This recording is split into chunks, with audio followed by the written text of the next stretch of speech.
रांगोळीच्या सप्तरंगात सुखाचे दीप उजळावे, रांगोळीच्या सप्तरंगात सुखाचे दीप उजळावे, लक्ष्मीच्या पावलांनी घर सुख समृद्धीने भरावे.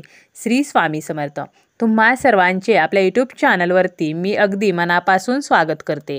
तुमच्या मनातील सर्व चांगल्या इच्छा स्वामी महाराज पूर्ण करोत हीच स्वामींच्या चरणी प्रार्थना करते आणि आजच्या व्हिडिओला सुरुवात करते. आजच्या व्हिडिओमध्ये आपण पाहणार आहोत ते म्हणजे दिवाळीच्या 5 दिवसात म्हणजे दिवाळ सणाच्या दरम्यान आपल्याला काही चुका अजिबात करायच्या नाहीत. वसुबारस या दिवशी दिवाळीचा सण सुरू होतो आणि दिवाळीचा शेवटचा दिवस असतो तो म्हणजे भाऊबीज.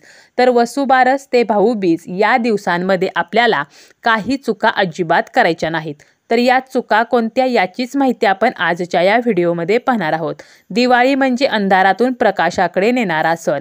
अंधार दूर करून दिव्याच्या ज्योतीप्रमाणे सकारात्मकता आणणारा हा सण आश्विन व कार्तिक या महिन्याच्या संधिकालात येत असतो.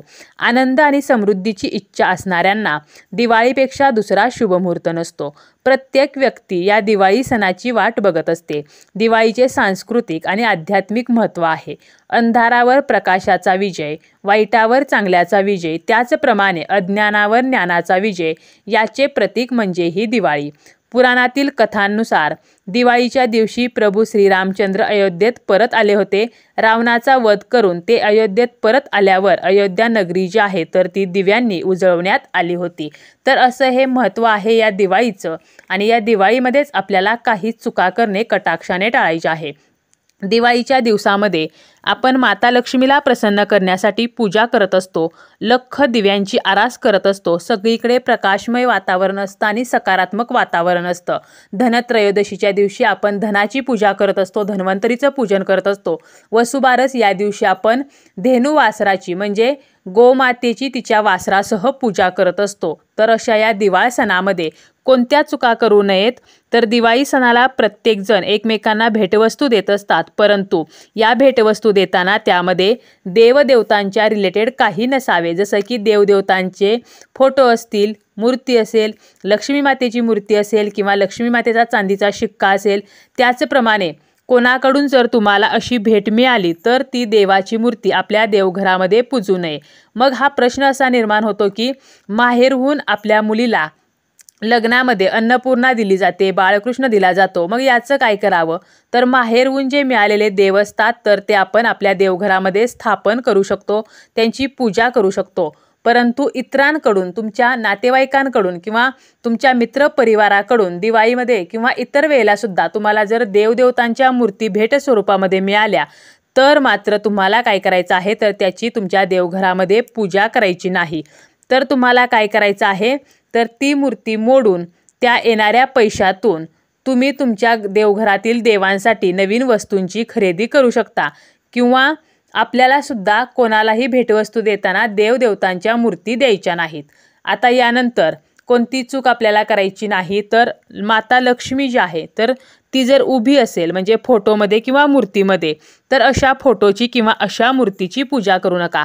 माता लक्ष्मी ही अतिशय चंचल आहे, ती एका जागी कधीही स्थिर राहत नाही.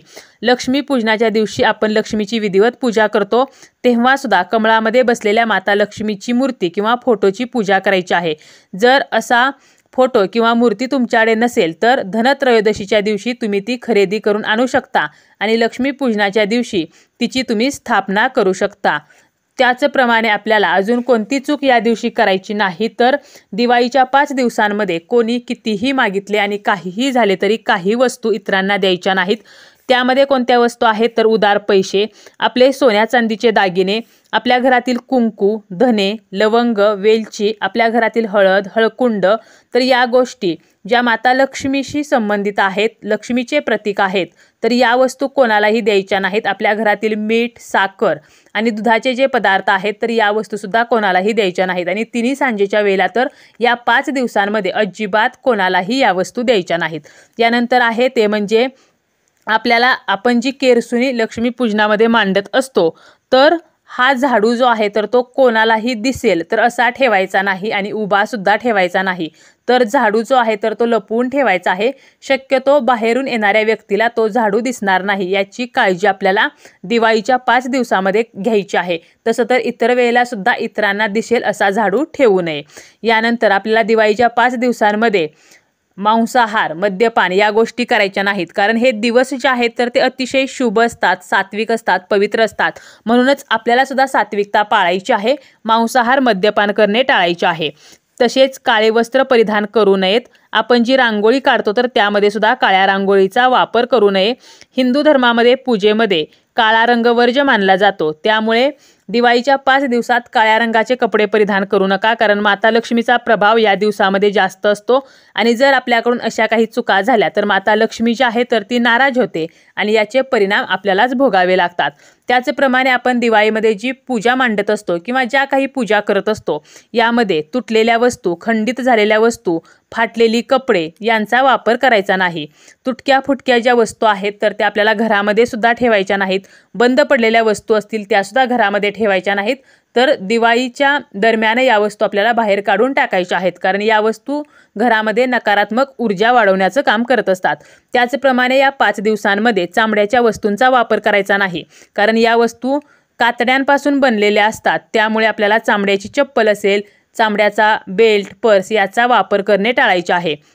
वसुबारस जी आहे तर याच दिवशी रमा एकादशी सुद्धा आहे, त्यामुळे या दिवशी तुळशीला स्पर्श करायचा नाही, तुळशीची पाने तोडायची नाहीत, तांदळाचे पदार्थ खायचे नाहीत। त्याचप्रमाणे तुळशीला जल सुद्धा अर्पण करायचं नाही। तसेच दिवाळीचे 5 दिवस दिवसा झोपणे आपल्याला टाळायचे आहे, सकाळी लवकर उठायचं आहे। घरामध्ये वाद, कलह, किरकिर या गोष्टी करायच्या नाहीत, कारण यामुळे सुद्धा वातावरण बिघडते, घरामध्ये नकारात्मक ऊर्जा वाढते। त्याचप्रमाणे प्रदोषकाळी तिन्ही सांजेच्या वेळेला घरामध्ये झाडू मारायचा नाही, घरामध्ये अंधार असू नये, तर घरामध्ये आपल्याला प्रकाशमय वातावरण ठेवायचं आहे। घरामध्ये आपल्याला दिवे असतील, लाईट्स असतील तर त्या तिन्ही सांजेच्या वेळेला लावायच्या आहेत। त्याचप्रमाणे स्वयंपाक करताना बऱ्याच जणी चप्पल वापरतात, परंतु हे पूर्णपणे चुकीचे आहे। त्यामुळे आपल्याला चप्पल घालून कोणताही दिवाळीचा फराळ असेल किंवा जेवण असेल तर ते बनवायचं नाही। घरामध्ये अस्वच्छता असता कामा नये, खरकटी भांडी आपल्याला संध्याकाळी तशीच ठेवायची नाहीत, यामुळे सुद्धा प्रगतीमध्ये अडथळे येत असतात। घरामध्ये अलक्ष्मी येत असते आणि आपल्या घरातील लक्ष्मी बाहेर जात असते। त्याचप्रमाणे आपल्याला आपण दिवाळीमध्ये ज्या पणत्या लावतो किंवा दिवे लावतो तर ते आपल्याला कधीही फुंकर मारून किंवा हाताने विझवायचे नाहीत, तर ते आपोआप शांत होऊ द्यायचे आहेत। तसेच बघा, आपण जेव्हा धनत्रयोदशीची पूजा करतो किंवा धनत्रयोदशीचा जो दिवस असतो तर या दिवशी बऱ्याच वेळेला आपण खरेदीसाठी बाहेर पडतो आणि घराला कुलूप लावतो, परंतु ही चूक सुद्धा करायची नाही, तर कोणी ना कोणी घरी थांबायचं आहे।